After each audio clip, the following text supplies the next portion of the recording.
Super. Bonsoir tout le monde, bienvenue. Good evening everyone. On va juste se donner quelques minutes là, avant de débuter. Là. Il est 19h30.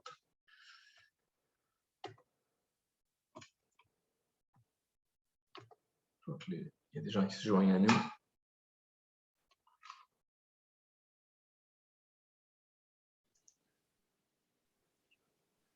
Finalement, juste rappeler qu'on est en séance extraordinaire pour les questions. Oui. On va débuter, ce ne sera pas très long.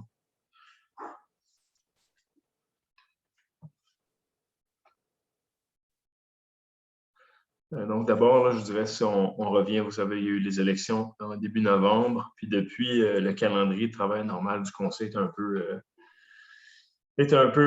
je dirais, la cadence n'est pas la même que d'habitude. On va reprendre une cadence normale à partir du mois de février 2022. Donc, on a une autre séance à la mi-janvier au retour des fêtes. Puis ensuite, les séances reprendront leur cadence normale tous les premiers lundis de chaque mois à partir de février.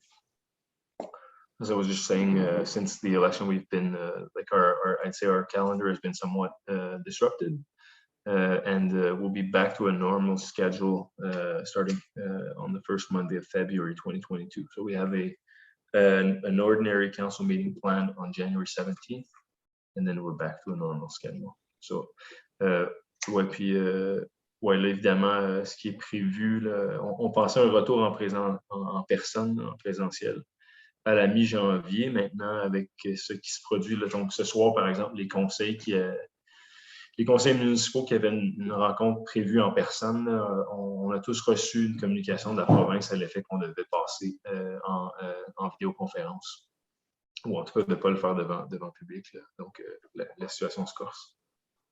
Je vous rappelle que donc on est en séance extraordinaire. Il y a une période de questions, mais les questions lors d'une séance extraordinaire doivent se limiter vraiment aux sujets qui apparaissent à l'ordre du jour. Si jamais vous avez des questions d'ordre général ou pour des sujets qui ne touchent pas des éléments de l'ordre du jour, là, je vous invite à soit nous écrire entre-temps ou de venir à la séance du 17 janvier. Donc, la séance est ouverte. Là, il est 19h. Il est 19h30 là, et il y a 10 personnes. 10 membres du public. Donc, on va commencer par l'adoption de l'ordre du jour, puis après, il y aura tout de suite la période des questions. Donc, vous voyez, dépôt du projet de règlement de contrôle intérimaire, un projet qui touche ce projet. Bon, il y avait une résolution de contrôle intérimaire ensuite, règlement là, qui touche l'abattage d'arbres et la location de courte durée. En 3A, adoption du règlement 21.825, code d'éthique et de déontologie des élus. 3 demandes de dérogation mineures. Ensuite, travaux publics, la planification des infrastructures municipales 2022. On parle surtout de la voirie dans ce cas-là. Prolongation de contrat de collecte et transport des déchets domestiques, recyclage encombrant janvier et février 2022. Contrat de collecte et transport des matières résiduelles de mars 2022 à 2023. Approbation des dépenses, programme d'aide à la voirie locale. Volet projet particulier d'amélioration par circonscription électorale. Donc, est-ce que j'ai un proposeur pour l'adoption de l'ordre du jour? Proposé par M. Claude Giroux, appuyé de M. Pierre Lebel. Est-ce qu'il y a des questions ou commentaires? Est-ce que tout le monde est d'accord? Donc, c'est adopté à l'unanimité. Et on va tout de suite y aller avec la période des questions. Evelyne? Oui, Madame Mireille Gauvreau-Sansen. Bonsoir, Madame Sansen. And I'd like to remind everyone if you want to ask a question in English, it's absolutely okay to do so. And I'll respond in both languages. Je vous écoute, Madame Sansen. Oui, bonjour. Bonjour. Pourriez-vous, quand vous allez approuver les règlements, les expliquer un peu en général? Oui, définitivement. Oui, on pourra même les afficher à l'écran, afficher les principaux éléments. Là. Il y en a un qui est... Oui, ça va me faire plaisir de le faire. OK, ouais. Merci. Plaisir. Bonne soirée, joyeuse fête. Est-ce qu'il y a d'autres questions? Il n'y a pas d'autres mains levées. OK. Non, Madame Sansen, c'est OK, excellent. Ben, écoutez, on va y aller. On va y aller avec la séance. Donc, en dépôt du projet de règlement, puis on dit bien dépôt ici, on a fait un avis de motion à la première séance de décembre. Là, on dépose le règlement et le règlement va être adopté formellement là, à la mi-janvier au retour des fêtes. Donc, si on veut, est-ce qu'on peut, comme suggéré, c'est un très bon point, on peut afficher le règlement. Je considère qu'il y a deux pages principales, il y a deux éléments principaux, un pour chacun des règlements, mais en gros, si on va à l'allocation de courte durée, commençons par l'allocation de courte durée. Allons tout en la page 15. Au début, c'est vraiment plus une portée administrative. Donc, je pense que l'élément principal, comme vous savez, on a adopté un règlement sur l'allocation de courte durée en 2019. Puis, le Conseil, à l'automne dernier, on a fait un avis de motion. Puis, en fait, on a adopté une résolution de contrôle intérimaire pour créer un moratoire sur l'émission de nouvelles autorisations jusqu'à ce qu'on fasse une révision complète de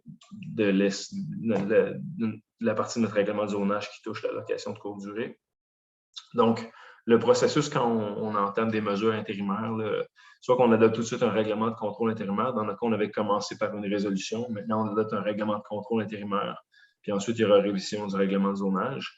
Le but, vraiment, ici, c'est de continuer la volonté du Conseil, telle qu'elle est décrite dans le règlement. Le projet de règlement que vous voyez, c'est en fait de ne pas émettre de nouvelles autorisations de résidence de tourisme. Donc, si on regarde l'usage résidence de tourisme est prohibé sur tout le territoire de la municipalité. Par contre, malgré le premier alinéa, une telle prohibition ne vise pas le renouvellement d'une autorisation municipale dûment obtenue avant l'adoption du présent règlement.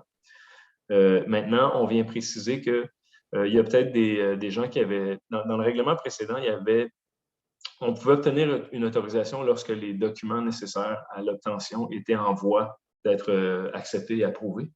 Là, on dit le renouvellement prévu au 4e alinéa peut être accordé lorsque les conditions suivantes sont respectées. Puis là, on nomme les conditions à respecter. Encore une fois, là, on fait référence vraiment à des dossiers qui étaient déjà en cours. Donc, des gens qui auraient, dans les 2 dernières années, auraient comme régularisé leurs opérations, auraient obtenu une certification, ou des gens qui étaient en voie de le faire. Donc, on dit en 16, le renouvellement d'une autorisation municipale ne peut être accordé si l'exercice de l'usage a fait l'objet de quelconque constat d'infraction découlant du présent règlement. Puis là, on parle vraiment d'un avis d'infraction qui serait sommé par une reconnaissance de culpabilité, ou du moins qui serait un avis d'infraction qui n'est pas contesté en cours et qui n'est pas évidemment défait en cours. Là. Et puis, je pense que si on peut descendre un peu plus bas. Oui, voilà, c'est tout pour la règle, pour ce qui est de la location de courte durée. Donc, c'est de maintenir le moratoire actuel puis de traiter les dossiers qui étaient déjà en cours de traitement. Puis si on remonte moi, je pense qu'on devrait regarder ensemble les exceptions à la coupe d'arbres. À l'abattage d'arbres. Donc, l'abattage d'arbres, on commence par dire de façon très générale, l'abattage d'arbres est prohibé sur tout le territoire de la municipalité. Maintenant, on vient nommer les exceptions au règlement. Puis on se rappelle que l'intention par rapport à l'abattage d'arbres, c'était vraiment de stopper, en fait, on tente de stopper les cas où il y a de l'abus au niveau de la coupe forestière.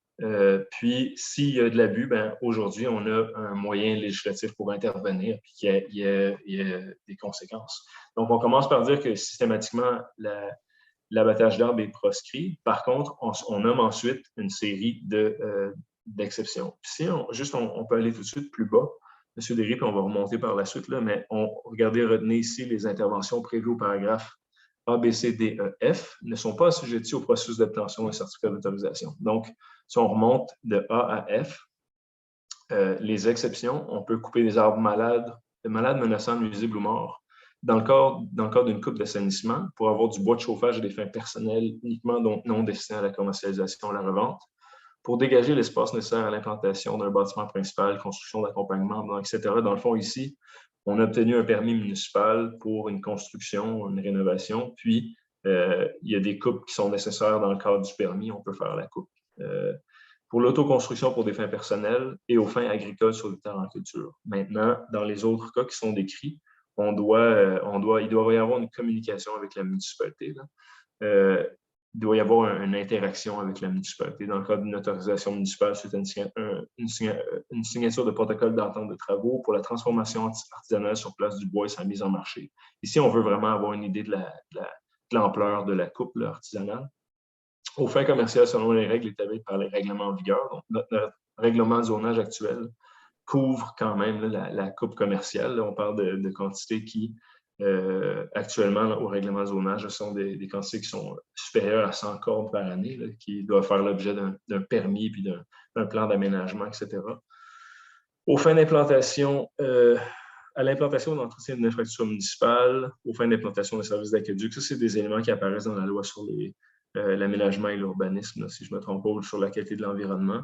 Implantation d'un réseau d'électricité, activité d'aménagement forestier. Donc, dans ces autres exceptions-là, là, il y a une autorisation municipale qui doit être obtenue. Donc, voilà, là, en gros. Là. Puis ensuite, évidemment, il y a des plus ailleurs dans le règlement, on voit les conséquences lorsqu'il y a un non-respect du règlement. Mais en gros, voici l'objectif du règlement de contrôle intérimaire. Donc, ce soir, on ne fait que le déposer, puis l'adoption est prévue à la mi-janvier. Donc, si on peut retourner à l'ordre du jour.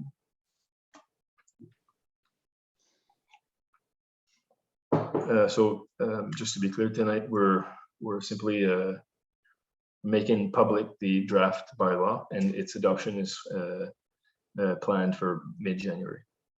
En 3A, adoption du règlement 21-825, Code d'éthique et de déontologie des élus.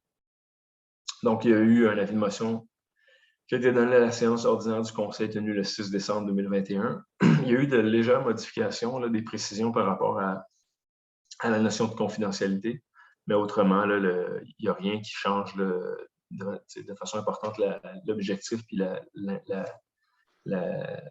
le cadre réglementaire là, du règlement. Est-ce que j'ai un proposeur pour son adoption? Proposé par Mme Pamela Ross, appuyé de Mme Caroline Larocque. Est-ce qu'il y a des questions ou commentaires? Est-ce que tout le monde est d'accord?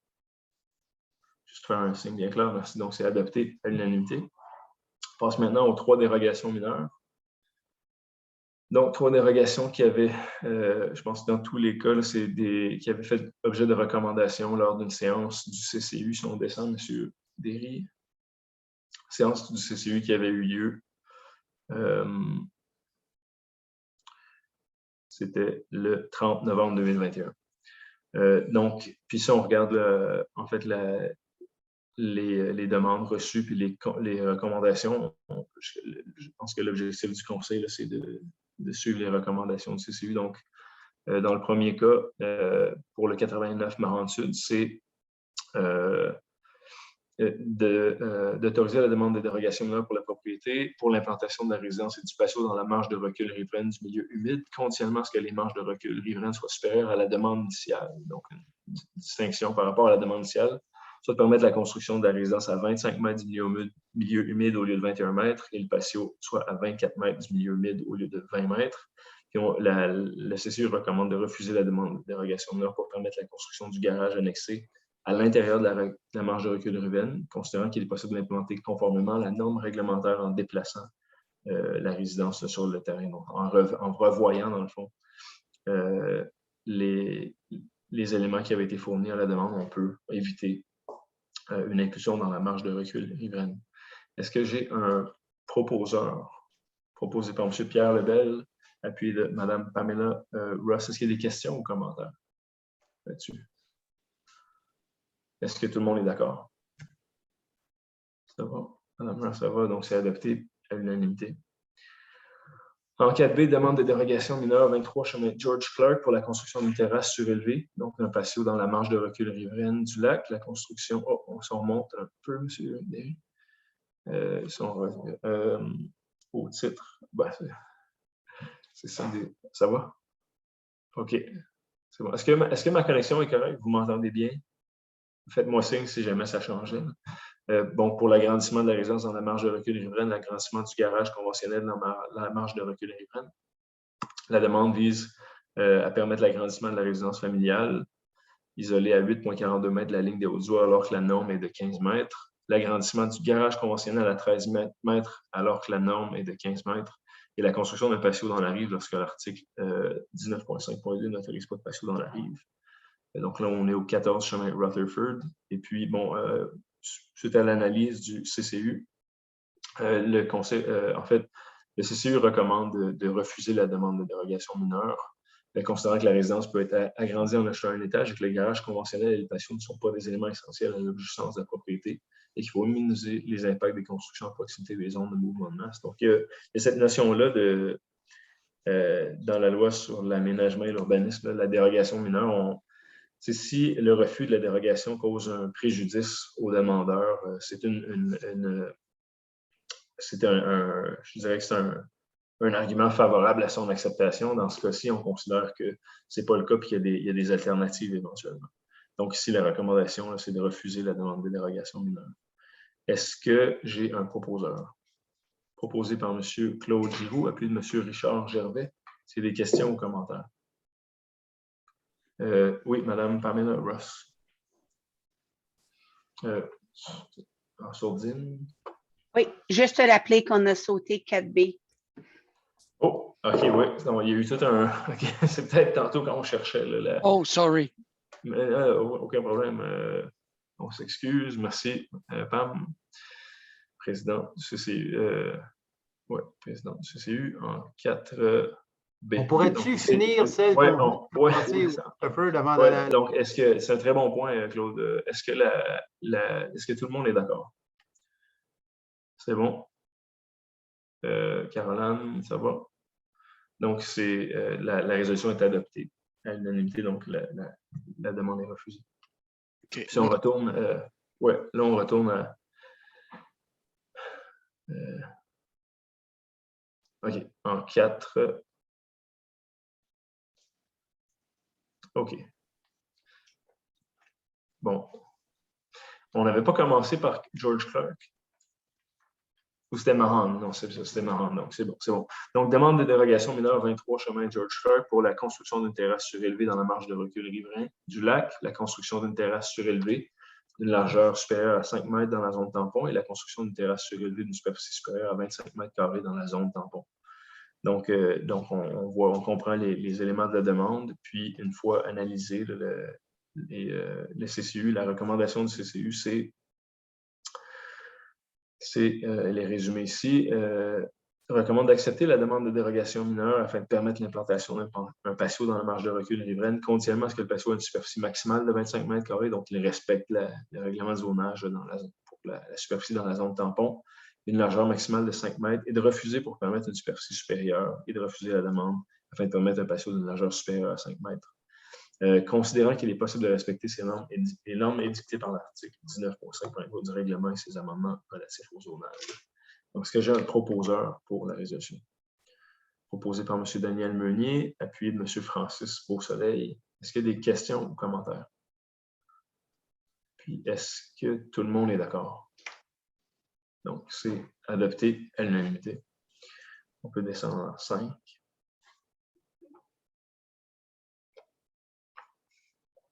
Donc, en 5 ans, comme chaque année, on adopte une planification des travaux d'infrastructure municipale pour l'année qui vient. On l'avait fait on avait publié une planification sur 2 ans.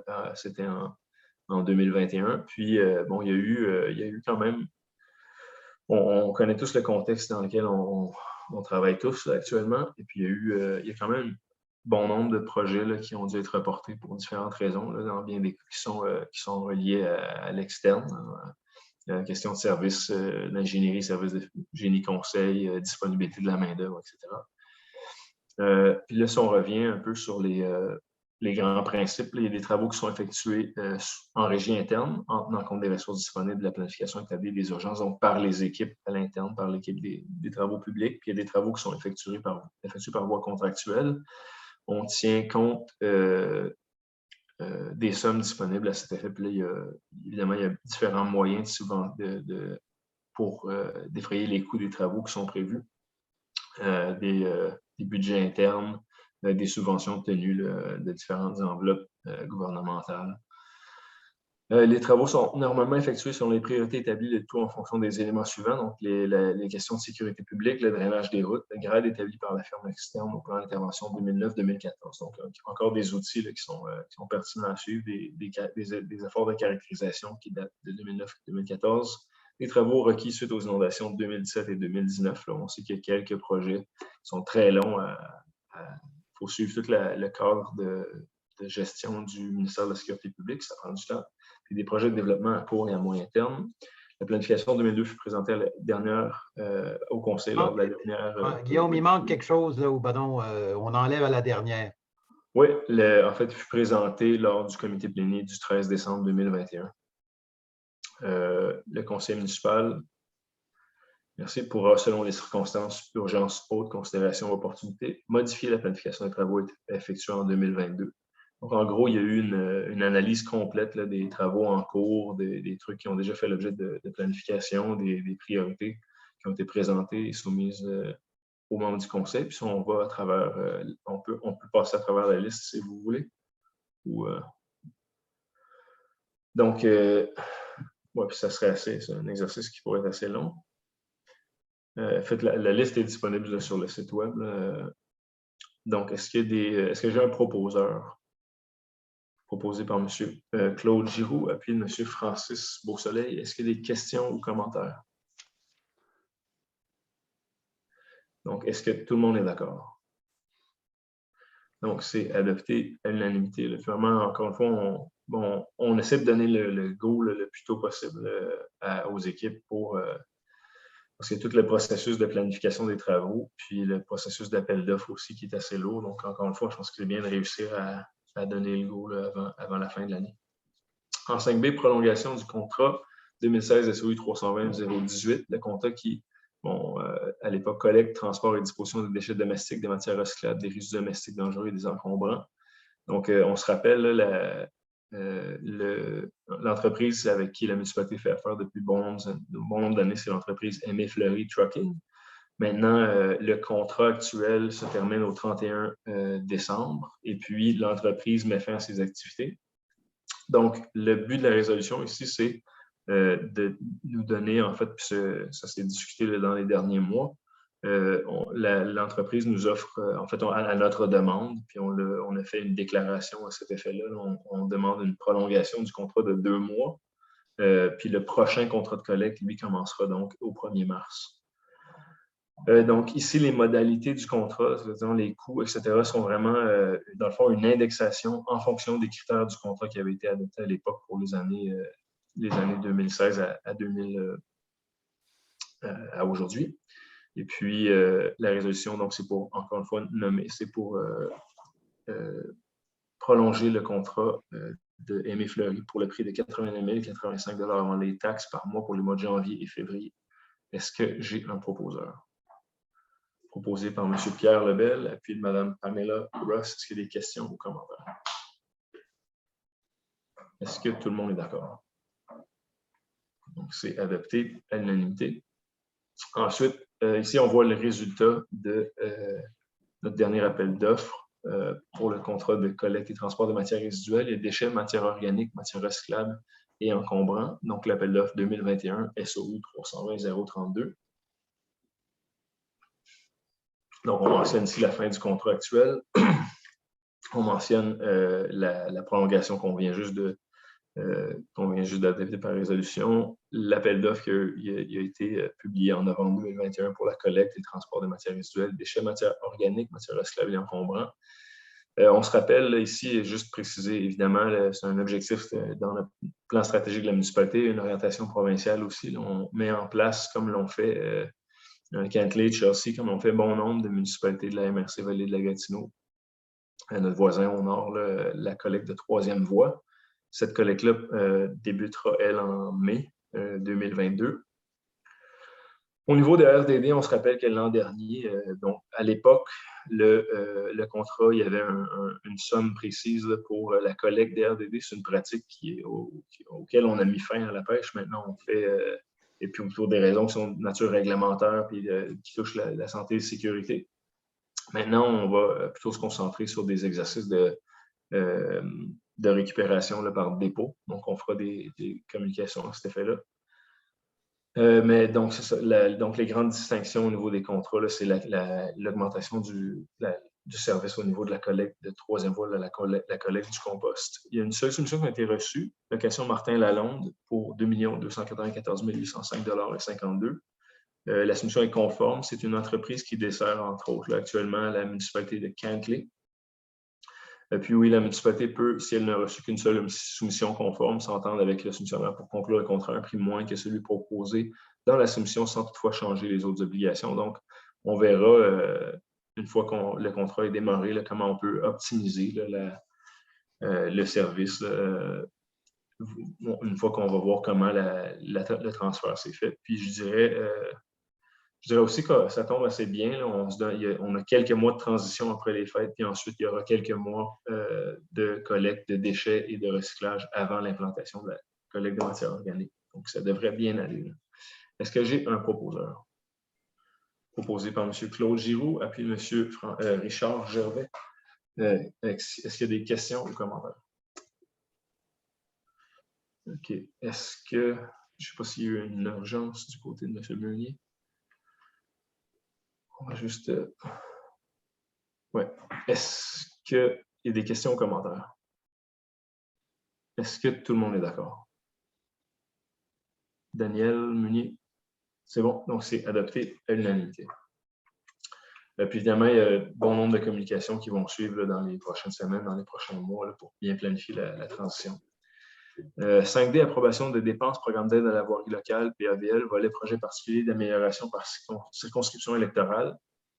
Dans le fond, on reçoit des montants qui sont versés par les députés. Puis, c'est quelque chose qu'on renouvelle à chaque année. Et puis, on doit faire une déclaration, là, dans le fond, une reddition de compte des projets qui seront effectués à la fin de la réalisation des travaux, au plus tard le 31 décembre 2021. Donc, c'est vraiment de nature administrative, c'est de faire une reddition de compte. Puis, on mentionne des dépenses qui ont été faites sur Kalala, Drouin et, si on retourne un peu plus haut, Newcomen. Est-ce que j'ai un proposeur? Proposé par Francis Beausoleil, appuyé par Mme Pamela Ross. Est-ce qu'il y a des questions ou commentaires? Est-ce que tout le monde est d'accord? Donc, est-ce que tout le monde est d'accord? Oui. Oh. Mon Internet. Est-ce que vous m'entendez? Oui. Là, je ne vous vois plus.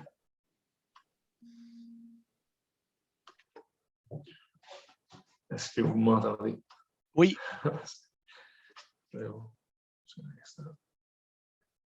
Faites-moi signe là, si vous m'entendez. Est-ce que vous m'entendez? Oui. Oui. OK. Moi, je vous ai perdu un certain temps.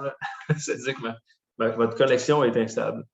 Donc, j'ai fermé ma caméra. Donc, tout le monde est d'accord. Je n'ai pas vu, donc c'est adopté à l'unanimité. Oui. Donc, ça vient compléter l'ordre du jour. Donc, la séance est levée. Évidemment, je ne sais pas si... mais moi, personnellement, je souhaite à tous un joyeux congé des fêtes. Je ne sais pas si vous, au niveau de mes collègues, vous avez des salutations à faire. Allez-y, comme ça vient. Non? Ouais. Bon congé de fête à tout le monde. Protégez-vous bien. Oui, Et, Bonne fête à mon quartier 1. certainement. Aux gens de la municipalité. Bien, certainement, oui. Aux travailleurs de la municipalité aussi, évidemment. Définitivement, oui. Merci beaucoup. Joyeux Noël, joyeuses fêtes. Faites attention, soyez prudents. Exact.